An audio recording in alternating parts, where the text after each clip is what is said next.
గారి ఇంట్లోనే ఈ వీల్ చైర్లన్నీ ఉంచడం జరిగింది. హర్షసాయి గారి గురించి ఒక నిమిషం పరిచయం చేసి ఈ కార్యక్రమాన్ని మనం సార్తో మాట్లాడుకుందాం. మనందరికంటే వయసులో చిన్నవాడైనప్పటికీ కూడా చిన్నతనం నుంచే సమాజానికి సేవ చేయాలనే సంకల్పంతో వారు అనేక కార్యక్రమాల్లో నిర్వహించడం జరిగింది. నేను మనం ఇన్స్టాలో చూసినా, యూట్యూబ్లో చూసినా వారు చేసిన సేవా కార్యక్రమాలు వేల సంఖ్యలో మనకు కనిపిస్తాయి.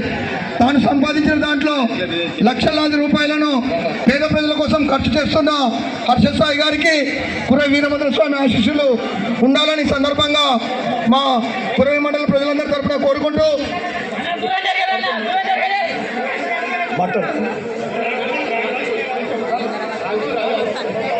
మనకేం కనబడదు.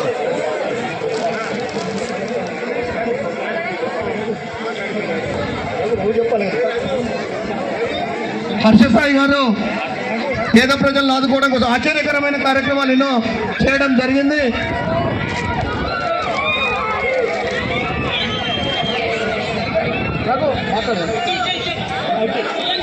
ఇప్పుడు మనందరిని ఉద్దేశించి మన ముఖ్య అతిథి హీరో మన హర్షసాయిని మాట్లాడాల్సిందిగా కోరుతున్నాం. ఒకసారి గట్టిగా హర్షసాయి ప్లీజ్, కొంచెం వెనక్కి జరగాలి ప్లీజ్. అంటే మన కోసం 600 కిలోమీటర్లు ప్రయాణం చేసి వచ్చారు. వారు అమూల్యమైన సమయం మనకి ఇచ్చారు, సహకరించాలి. కంగారు చేయొద్దు ప్లీజ్, కంగారు చేయొద్దు ప్లీజ్, కంగారు చేయొద్దు ప్లీజ్.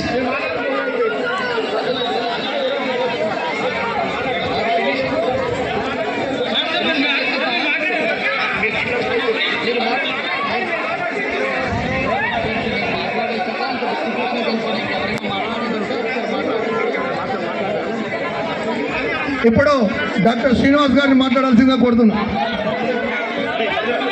ముందుగా హర్షసాయి గారికి స్వాగతం పలుకుంటూ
Please.